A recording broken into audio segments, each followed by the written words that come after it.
Welcome to the Manna at the Tap podcast, where we embark on a shared journey seeking the spiritual nourishment we need for our souls. I'm Gloria, your fellow traveler on this spiritual path. As a community, we'll explore our daily manna, offering insights and interpretations to nurture our spiritual growth. This is the fourth week after Pentecost. It's Tuesday, June 18th, 2024. Why are the Psalms so crucial to our spiritual growth? Because they inspire us and instruct us on how to tell the divine whatever is happening in our messy lives. Jesus quoted from the Psalms more than any other book in the Bible. And of course, in Psalm 22, while he's on the cross, he shouted, my God, why have you forsaken me?" The Psalms can express our despair, sorrow, anger, laments, joys, along with our songs and prayers, which ought to be as messy as our lives, giving us an outlet for our emotions and, at the same time, a source of inspiration. The Psalms are a transformative body of poetry that reveals how the living God has been in the past, will be there for future generations, and is here in the present, making himself known. It's in the Psalms that we discover the power of praise, the art of prayer, and the varied postures we take to worship, and the revelation of God Himself to us. So let me repeat that again. We discover the power of praise, the art of prayer, and the varied postures we take to worship, and the revelation of God Himself to us.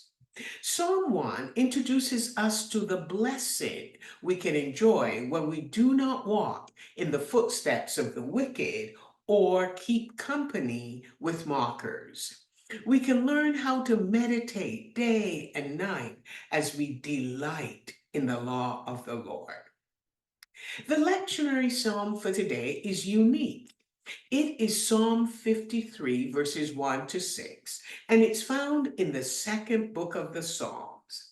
But it is a repetition of Psalm 14, which is found in the first book of the Psalms with only minor modifications. Its title describes the author as David, and the song is set to Mahalath, which was a stringed instrument dating back to ancient times. There's only one other song that is set to Mahalath, and that is Psalm 88, and it is considered the saddest psalm in the collection. But just before we go to Psalm 53, we find ourselves in the vicinity of Psalm 51. And this is where David is confronted by his spiritual director, Nathan, after his sin with Bathsheba. David was aware that his sin would affect the nation, and he appealed to God in Psalm 51 to prosper and build up the walls of Jerusalem so the people and the place would not incur God's wrath. Then we move to Psalm 52, where David is in conflict running from Saul. He's betrayed by a man named Doeg, who Saul commissioned to perform atrocities by slaughtering the priests and destroying their families. By this time, Saul's reign has become satanic. And then as we glance over Psalm 52, David will ask Doeg a question. Why do you love evil rather than good? After David is publicly anointed king, Psalm 14 speaks of the revolt and chaos that was created by his son Absalom. It was a fractured relationship between father and son, which was never resolved.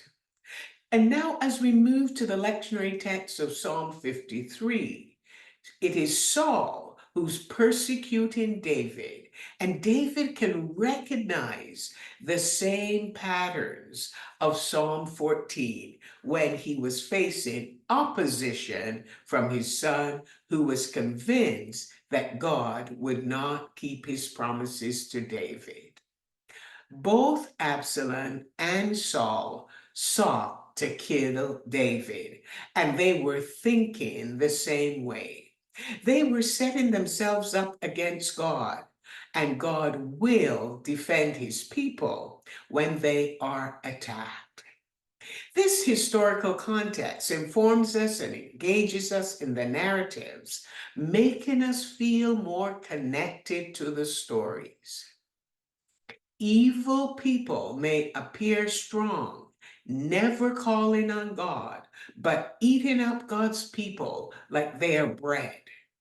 But they are filled with fear when there is nothing to fear. David encouraged the people in Psalm 53 that God would come to their aid and scatter their enemies, just like he did for Jonathan and his assistant in our lectionary text from yesterday, 1 Samuel 14, when God sent an earthquake and the Philistines were confused and attacked each other. The Psalms invite us to see where God is at work in our lives, knowing He will bring deliverance, calling us to be joyful as He turns our difficulties around. Our response must be threefold, with the power of praise, the art of prayer, and the varied postures we take to worship. The fool says in their heart, there is no God. But we say, no one is like our God.